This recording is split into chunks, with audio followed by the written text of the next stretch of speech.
சில கொஸ்டின் இருக்குது, ஒரு இம்பார்ட்டன்ட் கொஸ்டின் சொல்லலாம், அதெல்லாம் வந்து டிஸ்கஸ் பண்ணுவோம் இந்த கிளாஸில். ஓகேவா?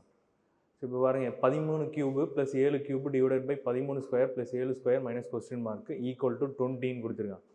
இந்த கொஸ்டின் மார்க் இடத்துல என்ன வரும் அப்படின்றது இந்த ஃபார்முலா பாருங்கள்.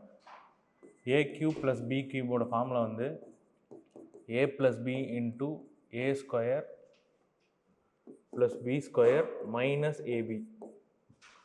A cube minus B cube வந்து A minus B into A square plus B square plus AB. இந்த ரெண்டு ஃபார்முலா அதை பேஸ் பண்ணி தான் இந்த கணக்கு. A cube plus B cube, A cube minus B cube. சரி, இதில் வந்து ஏ கியூப் ப்ளஸ் பி கியூப்னு இருக்கா, இதை எக்ஸ்பெண்ட் பண்ணோம்னா எப்படி எக்ஸ்பெண்ட் பண்ணலாம் பாருங்கள்.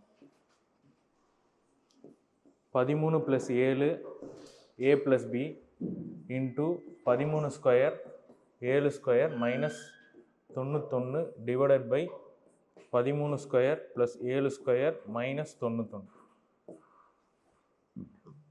இதுதான் வந்து ஏ, இது பி. ஸோ ஃபார்முலா படி ஏபின்னா 13 7 91. அப்போ கொஸ்டின் மார்க் பிளேஸில் என்ன வரணும்? 91. ஓகேவா?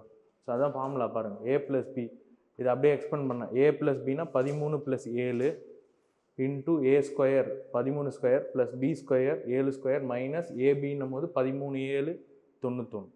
ஸோ அதை தான் அவன் கொடுத்துருக்கான், A square B square minus AB. அந்த இடத்துல ஏபி என்ன வேல்யூன்னா 13 7 91. இப்போ 91 தான் ஆன்சர்.